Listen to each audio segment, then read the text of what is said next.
So akanitumia, kuna msichana walikuwa huko deportation mwenye nimpea ripoti.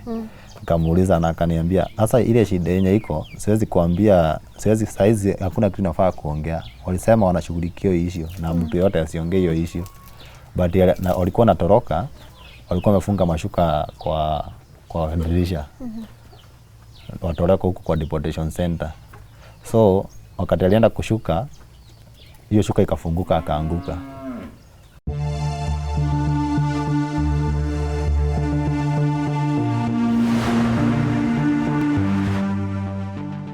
Jackson Karanja is a man in pain. His wife left the country in search of greener pastures in Saudi Arabia against his will. Well, she is to return, but this time she will be in a coffin. And this man is left with 3 children to take care of. Today we are seated with him in Elementator for him to tell us exactly what happened to his wife and his struggle to bring back the body of his deceased wife. Let's sit with him and hear his story.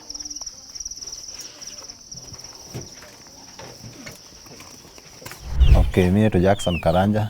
Natoka eneo la hapa naitwa Elementator. Kuna Tuko County. Yeah.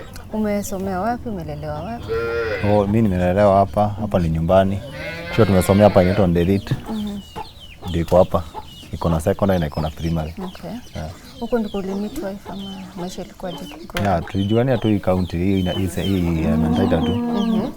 Na ikakuaje, mkakuwa na watoto wangapi? Maisha ikakuaje ndoa? So tumekaa naye for 10 years. Mungu ametubariki na watoto 3. First born ako na miaka, nimekaa naye almost 11 years. Cause first born ako na 10 years, second born ako na 7 years, third born ako na 5 years. Akiwa hapa Kenya alikuwa anakaa nyumbani kwa house, alikuwa anachunga watoto, mimi nilikuwa nafanya kazi. Ulikuwa kufanya kazi gani? Hii imekuwa kazi ya driver since nimeendesha magari since 2012. Hii imekuwa kazi yangu. Haya, alafu ikaenda vipi kafika mahali akasema anataka kutoka? So last year mwezi wa 8, acha mwezi wa 8, mwezi wa 5 ndio alianza kuwa na issue, anataka kwenda Saudi Arabia patafute pesa yake atakuja aweke biashara yake. Atakuwa anapata pesa yake kando. Ilikuwa session ngumu kwa watoto na wale walikuwa wadogo. So ni ngumu kubali mtu aende na watoto wadogo na wako shule. So ilikuwa maisha ngumu kwa wakati aliamua kwenda. Ilikuwa safari ngumu kwa watoto wanahitaji at least wakuwe na baba yao, mama yao. Sababu wewe ndio babako, wewe ndio mama yao, wewe ndio baba yao. So inabidi utafute at time ya kuja at least na waona mara mingi kwa wanakaa na shosho yao. Wakati aliinsist anataka kwenda na ulikuwa hautaki, ilifika wapi ukaamua ni sawa tu sasa nimekubali? So unajua sasa aliinsist kabisa na akasema hata nikatae kwa yeye ni mtu mzima, ako na kitambulisho na naona sasa kama hii emergency wanapeleka watu. Ukienda kuwa like brainwash, sasa akili yote inakuwa unapiga tu Saudi Arabia. So hakuna vya change mind, ingabi tu inue mkono juu tukubali tu aende, basi aende kutafuta pesa yenyewe, anasema aenda kutafuta pesa yake. Akuja fungue biashara at least maisha isonge. Sasa ndio tusaidiane na yeye. Okay. Kwa sababu ya watoto. So alienda lini? So alitoka so kwenda huko nje alienda mwezi wa 8 last year. Alafu alipofika huko alikuwa ameshaambiliwa kazi yenye anafanya ama alikuwa akienda kutafuta? So akitoka hapa alikuwa anaambiwa na yeye agent vile anaenda kazi iko tayari. So hata process ya ikianza kazi ilikuwa inamuongojea. Aliambiwa kazi iko tayari. Nilikuwa kazi aina gani? Ni housemaid tu. Okay. Na akafika alafu alicommunicate mambo yalikuwa aje vile huko? So wakati alifika huko kwanza ilikuwa wakati hiyo ilikuwa inasemekana anaenda quarantine wakati ya corona. So wakaenda wakawekwa mahali moja, kwanza wakafungiwa mahali moja, walikaa like 2 weeks kama bado hajaanza kazi. Lakini mna communicate? Yeah, tulikuwa na communicate na yeye. Akaniambia ameenda hiyo boma ya nini. Akapelekwa sasa after hiyo 2 weeks. Akapelekwa hiyo boma ya kwanza yenye alienda kazi. Yenye ilikuwa request kutoka Kenya, nasikia huwa wana request mtu kutoka Kenya. Akapelekwa kwa hiyo boma na ndio alianza kazi yake. Mwezi ya kwanza ikakuwa anaona maisha ya mzuri. So mwezi wa pili ndio alianza issue na hiyo boma ya kwanza. Wakaanza kumsumbua, mateso, kosa chakula nini, vitu kama hizo. Kwa hata alikaa huko for 5 months. Kwa hata akitoka huko alitoka akiwa mgonjwa na akaniambia bado kulikuwa na maisha mingi. Alikuwa anataka kumuuza. Ndio that's why alitoka kwa hiyo boma akarudi kwa agency, wakampeleka mahali nyingine. Hapo ni agency walimkujia ama alitoroka akajipeleka kwa agency mwenyewe? Na niambia agency ndio ilisema yeye aende. Okay. Ni kama walimuendea kitu kama hiyo. Alafu sasa alipotoka kaenda kwa agency. So akaenda kwa agency, akakaa, I think akapona kwa alikuwa mgonjwa, akaenda kwa hiyo agency. So kutoka kwa agency akampeleka kwa boma ya pili. Hiyo boma ya pili walikuwa wanaongojea msichana wao wa kazi, akamwambia enda usikie for 3 months before msichana wako wa kazi akuje. Wakakaa mwezi 3 ikaisha. Mwezi 3 kuisha akaambiwa endelee. Ndio zingine kama 3 before huyu msichana wake akuja, hata ndio alikuwa amechelewa. So akaendelea kufanya kazi. So after 6 alikuwa for 6 months. Alikuwa mwezi wa 6 sasa kwa hiyo boma. Hiyo msichana wa mmoja alikuwa anaongojewa akakuja. So kukuja wakati alikuja akamwambia siwezi kaa na wasichana wawili, niwezi ukae nikupage pesa kidogo. Na akamwambia sasa hizi siwezi kaa hapo nilipe pesa kidogo, na nyumbani natarajia nitume pesa ya watoto na nini, kwa hata bwanangu amesimamishwa kazi. Na watoto bado wanahitaji kusoma, wanahitaji school fees, kukula nini, kila kitu. Na siwezi kaa hapo mlipe pesa kidogo mwenye mnasema. So akamwambia basi tupigie agent wenyu akukujie. Kupigia agent simu wazingi. Huyo agent ni wa Kenya mani wa kule? Huko Saudi Arabia. Okay. Kupigia simu wazingi. So huyo akaamua kupiga kuulizia maana hiyo ofisi, kasemekana hiyo ofisi hata ilifungwa kitambo, bado ili expire like 2 months ago. I think 2 months like 3 months ago. Ilifungwa. So huyo akakosa mahali ya kwenda, akabidi amuitie police call. Hata visa hakuwa naye. Walimpeleka na visit visa ya 3 months. So hakuwa na visa. Ilikuwa ime-expire. Na agency imefungwa. So akamuitia polisi ndio alimpeleka deportation center. Alafu kufika kwa deportation center ilikuwaje? So kufika deportation center ndio niambia sasa deportation center maisha nayo imeanza kuwa ngumu, kwa hata wakati alienda huko ananiambia hadi kukula huko ni shida, maji ni shida, hata kunywa, kuoga ni shida. Yaani kila kitu imeanza kumaisha ikakuwa ngumu sana huko. Kwa hata ndio akuje kuiaga dunia kaa kwa 1 week. Wiki ya kwanza tulikuwa tunaongea na niambia mashida yenye iko. Wiki ya pili on Wednesday nilikuwa ananiambia hiyo kumaisha imekuwa ngumu, nitafutia like 40,000 cause saizi hata boma yenye nilikuwa walikataa kunilipa kwa sababu agent ilifungwa. Walisema baka agent wakati itafunguliwa itakuja kwenda kudai tena, so hakunipea pesa. Walinipea 1,300 ya huko. Hiyo ndio walinipea. So sina pesa nyingine mbele na nyuma. Na huko deportation center kuna watu wamekaa hapa almost 6 months. Na wengine 2 months, 3 months na bado hawajarudishwa Kenya. Na ndio natamani kuja kuona watoto wangu hata na wamiss, na mashida huko imekuwa mingi. So nikamwambia sasa wakati hiyo siku ana network mzuri, nikamrudishia message on Thursday sasa nikamwambia sasa ndio kwa deportation, nikitaka kukutumia pesa nitakutumia aje? Itakuwa ngumu kwa sasa yuko deportation center, hata kama nikutumia pesa mimi nikutumie na hii nini sijui nitoa Western Union. So hata kumfikia itakuwa shida. Hiyo message haku reply. Hiyo Thursday usiku simu yake ikaenda off. Sikujua what happened. On Friday ikakuwa off, Saturday ikakuwa off. On Sunday kitu saa 2 ya usiku kuna mama alitumia message na msichana fulani alikuwa huko Saudi Arabia. Akamwambia unajua na kama akamsalimia, akamwambia unajua mtu anaitwa Hana Njeri Miriam. Akamwambia namjua msichana yangu. Pole, nasikia mali kufia deportation center, nilimwacha deportation center but nasikia ameanguka kutoka juu ya ghorofa, amekufa. Sasa mama kwanza akastuka. Akaniambia kuna ripoti, mama naye akanipigia siku hapa nyumbani. Kwa ripoti yote umesikia ya mama John? Nikamwambia hapana. Kwa nini? Kuna simu ilinipigia hapa imenitumia message. Ananiambia ati mama John ameiaga dunia. Ameanguka kutoka juu ya ghorofa, amekufa. Nikamwambia nitumie namba kwa hata mimi sikuamini kwa tulikuwa tunaongea naye vizuri. Kwa ripoti yenye social media iko wale walikuwa wanasema, watu wengi walikuwa wanasema ati amejiua, wengine wanasema ameanguka kitoroka. So nikamwambia nitumie namba niongee na yeye. And that's when akanitumia namba, nika text hiyo msichana.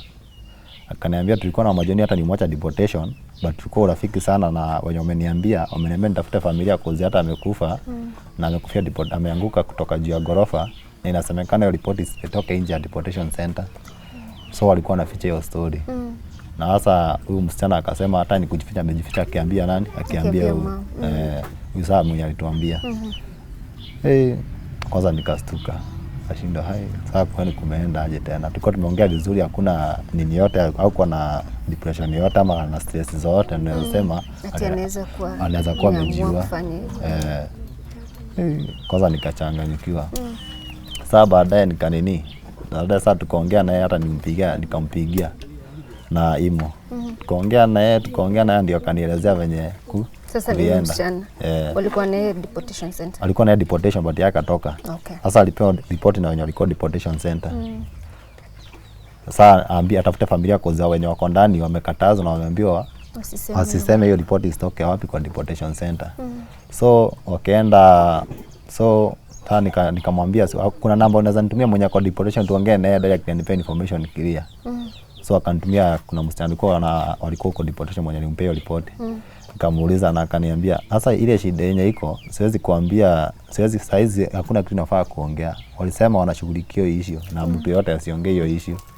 But walikuwa natoroka, walikuwa wamefunga mashuka kwa dirisha. Watoroka huko kwa deportation center. So wakati alienda kushuka, hiyo shuka ikafunguka akaanguka. Nikamwambia hiyo story ni ya ukweli. So akasitasita sasa sikujua kama ni ukweli ama ni nini. Nikamwomba namba ya mtu mwingine bado.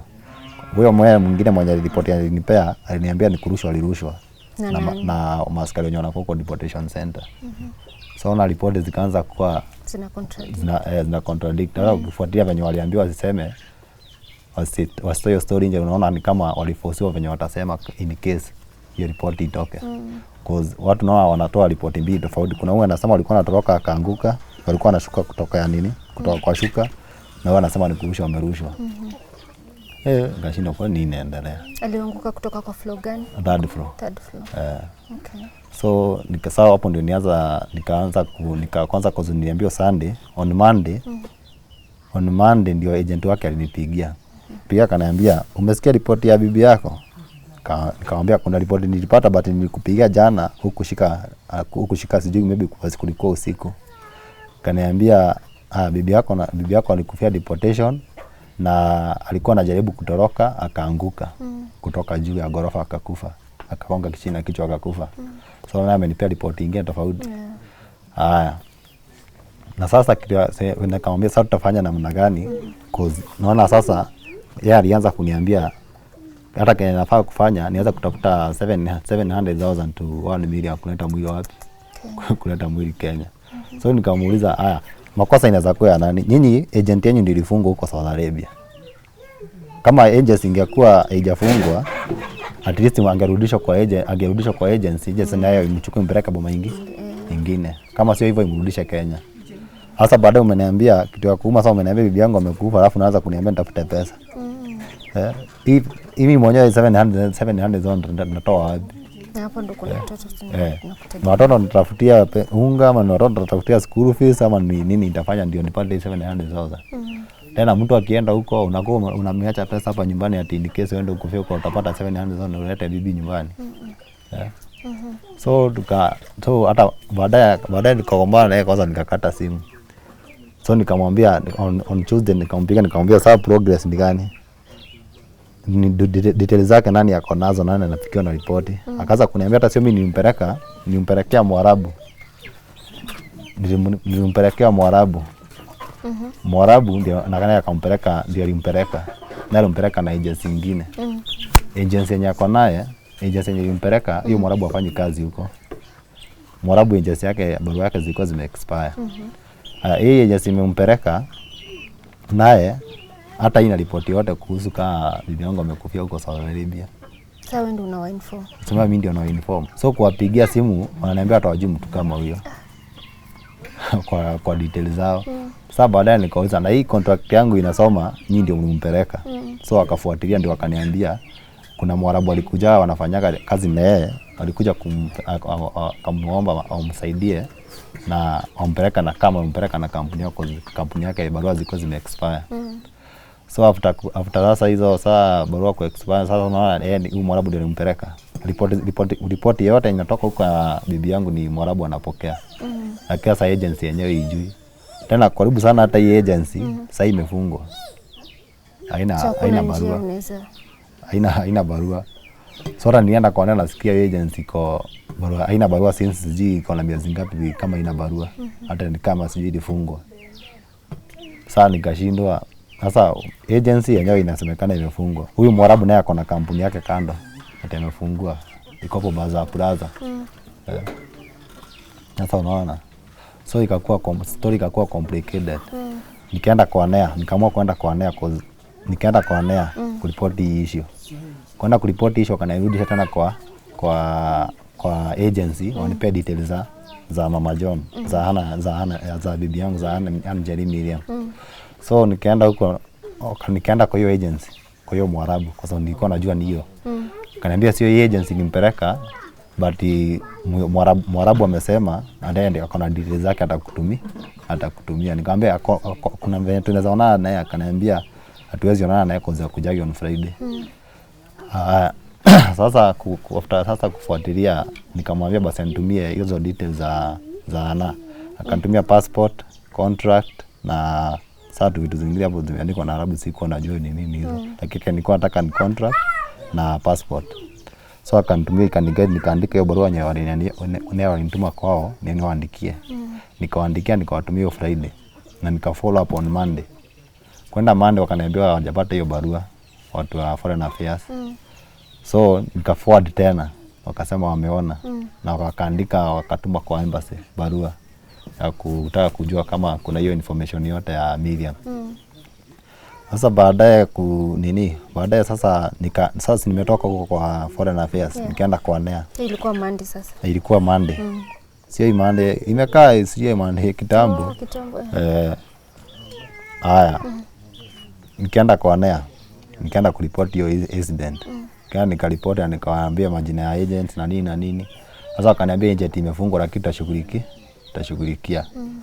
So wakaniambia niwape 2 weeks. Nikakaa 2 weeks ikaisha. Haya, kwa Foreign Affairs walikuwa wameniambia niwapewa wiki moja. Hiyo wiki moja naishi kupiga wiki moja ikaisha. Nikaanza nao Monday. Napiga simu na wanashika wananiambia wakaniambia watanipea report bado hajarudishia report. Nikapiga simu kuanzia Monday to Friday. Wananiambia kila siku nikiwapigia simu wanasema hakuna barua imetumwa. Nikamwambia simu unaweza wapigia direct kama simu zao zingi. Unaweza wapigia direct. So wakaniambia watu wanajaribu kupiga direct network kwa mvua imenyesha sana. Hakuna network yenye simu zote hakuna simu zinaingia wapi huko Saudi Arabia. Ati mvua imenyesha hakuna network ya simu. Nikajaribu kutafuta kila siku napiga simu. So on Monday nikaamua mwenyewe mimi kujipeleka huko. Nikaenda hiyo on Monday nikafika. Nikamwambia kuna ripoti yote mmepata? Ati hapana, hata sasa nimetoka kupiga hiyo simu Saudi Arabia simu ingi. Mimi niko na simu yangu, kuna namba nilikuwa nimepewa jamaa anaitwa Juma nasikia anafanya na hiyo embassy huko. Na huko Saudi. Nikachukua simu nikanunua credit nikapiga direct na simu ikaingia. Nikamwambia mimi majina yangu yenye naitwa na issue yenye niko naye na nilitumwa huko kwa Foreign Affairs. Nikamwambia niandike majina niwatumie huko. Majina itareceive mwili hapa Jomo Kenyatta. So wakati nilienda huko, wakati nilipiga hiyo simu saa na simu yangu nikamwambia sasa mniambia simu aingie, shika hii simu ongea na hawa. So akaongea na hawa akawaelezea. So hata ni kama hata barua yenye walituma, waniambia nimetuma au wametuma. Kwa sababu hata Juma alisema hakuna barua kama wamepata. So naye Juma akaniambia wanaongoja ripoti ya CID itoke. Itoke niwape wiki moja. Na kama Foreign Affairs wakati nilienda kama juzi hiyo Monday ya last time wakati nimeenda kulikuwa juzi. Nienda huko nilikuwa ananiambia kwanza wakati nilienda kulezi hiyo issue tena. Wakaniambia kama nimepata pesa ya kuleta mwili wapi hapa Kenya. Hao nao walikuwa wanasema wanataka 450 to 500,000 ya kuleta hadi Jomo Kenyatta airport. Hapo ndo kesi imefikia. Sasa hapo ndio kesi imefikia. Na kwa sasa haujui investigation itamalizwa lini? Na kazi pia hauna? Na kazi yangu ilisimamaga before bibi yangu akufe, like 2 months. So kuna venye hata hiyo pesa unaweza raise. Sasa kama sasa hivi unaweza kuniambia ati maana hiyo pesa hata kazi yenyewe sina, sasa natafuta kazi, inakuwa issue, kazi nyingine inakuwa maisha yanaendelea kuwa ngumu zaidi kuliko venye ilikuwa mbele. Watoto wanaenda shule? Watoto wanaenda shule. Wako class? Huyo mmoja kwa class 4. First born. Second born anaenda ako class 1. Une mdogo kwa PP2. Okay. So hapo ndo wewe sasa wanategemea kama mzazi, kama mama, kama baba? Sasa hizi mimi ndio mama, mimi ndio baba. Sasa hakuna mtu mwingine ati anamwajia ati akuja waangalia manini. Ona saa mama wao yuko ameenda. Hiyo ndio tungesaidia naye. Na yeye ameenda. Kazi ilikuwa imesimama miezi 2 imepita. Umecommunicate na wazazi na watu wa side ya bibi na wanasema aje? Tuongea nao. So cause hata si ati hao venye wako na uwezo. So alisema si tushughulike cause saa hizi hana uwezo wote, hata yeye ni kibarua anaendaga. Ni mama tu ama ni baba tu? Ni nani mnaongea naye? Mama yake. Okay. Walikuwa na kana mama yake. So yeye amesema tuongea mama yake, tumeongea na brother wake. So hata mimi sasa ndio niko na mzigo cause wananiambia nishughulike. Kwa mimi niko na watoto, bibi aliko yangu. Okay. So mzigo tu iko square leo. Ni wewe tu na sasa bibi tu nichukue mzigo cause bibi ni wangu, ndio sikatai. Cause noa niko na watoto. Na lazima akuje cause wezi muachilie huko. Mtoto akikuwa mkubwa atakuuliza mama yetu alienda wapi. Sababu bado ni wadogo. Bibi sasa wana ile impact cause alikuwa amekaa kwa muda na wajui, anasikia tu amekufa. Hawaelewi. So hata ni mzuri akuja tumpe respect yake azikwe, na at least watoto wajue mama yetu alilala wapi. Alilala hapa. Na hataimuona tena. At least na wapate counsel, nipate mtu anaweza niletea mtu wako wa counsel waweze kukeep na kuunderstand na wapika hapo wajue sasa huyu ameenda. Hii inaweza kuwa mzuri. Cause mtoto naye ukimwachilia hivyo atanaweza shikwa na stress. Ameona mama ameenda. Bado tumebaki na baba, baba naye ndio anaenda kutafuta kazi. Kwa hiyo kikaa hapa ndio hata hakuna kazi huwezi kaa hapa ati sasa hivi kama hakuna kazi sana kaa tu namna hiyo, hakuna kazi naenda. So kama familia mnajipanga aje mnangojea mwili ya bibi yako iletwe, mmejipangaje hapa? So kuna maombolezi lakini sio ile official utasema. Unajua kuna ile maombolezi at least unaweka maombolezi ukijua utazika siku fulani.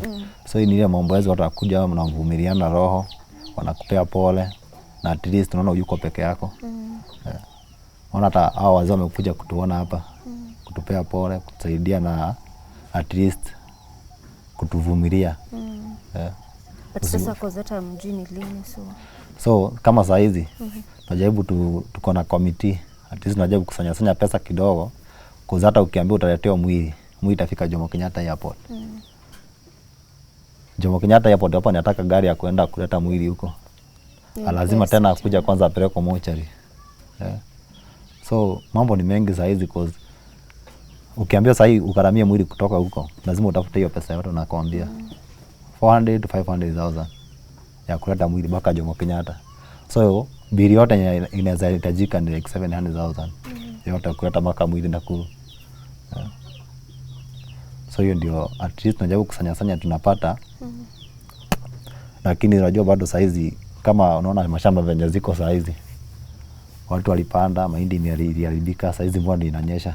Sasa hakuna kitu watu walivuna. So bado hata community unakuta hakuna pesa, na huwezi chukulia mtu ndio anataka kusaidia but hana pesa. So tungepata tu hata usaidizi kwa serikali na kwa wasamaria wema waweze kutushikilia kwa hii wakati cause ni mambo imetokea na sio kupenda kwetu ama kupenda kwangu. Bibi yangu aenda Saudi Arabia, aenda kufia huko. Na bado kuna watoto wengi na wenye wanatesekea huko. Kwa huko deportation wengi wanakufa. Tunashuhudia watu wanaletwa hapa Jomo Kenyatta wamekufa. So tungeomba tu usaidizi, watu waingilie kati, wenye wasamaria wema na serikali ingilie kati. Tusaidie bibi yangu aletwe Kenya, tukuje tumpe last respect.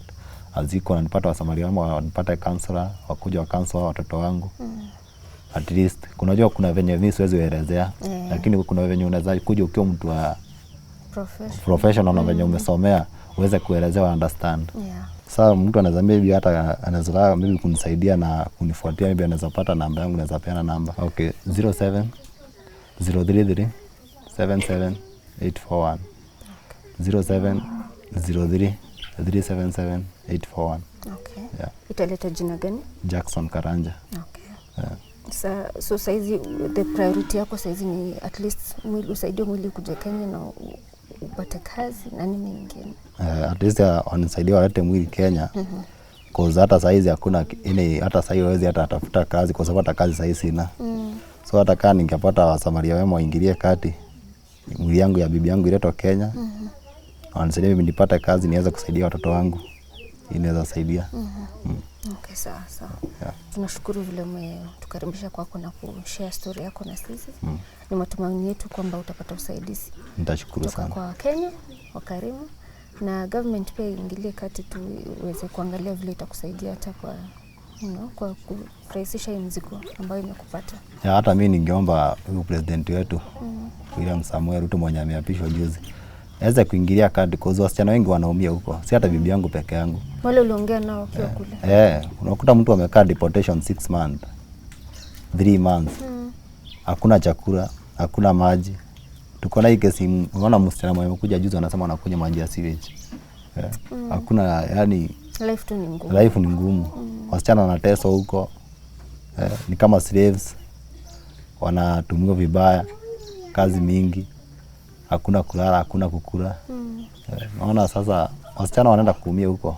Serikali hata ingebadilisha hiyo nini taratibu za huko ingekuwa afadhali. Na at least governor wetu hapo Nakuru na ingilie historia yangu kati, ni maybe anaweza saidia ishi ya bibi yangu imalizike haraka na wanisaidia waniletee rudi nyumbani. Kwa sasa hii hata pesa naitisha siwezi pata. Unaweza kuniambia maana ya 400,000 500. Na mwingine anaitisha 700 to 1 million. Hakuna mahali naweza pata. Sasa natafuta hata kazi. Ndio nipate school fees yao na chakula yao wakule. Okay. Sawa. Tutameka an appeal to kind Kenyans. You have heard the story of this father of 3 kids. He is their only hope. And his only appeal is for you to help him bring back the body of his wife to Kenya, for him to get closure. And again, he's also appealing to kind Kenyans to help him secure a job so he can raise his children peacefully. Well, thank you so much for watching till the end of the show. My name is Yvonne Karanja. Until next time, keep it Tuko.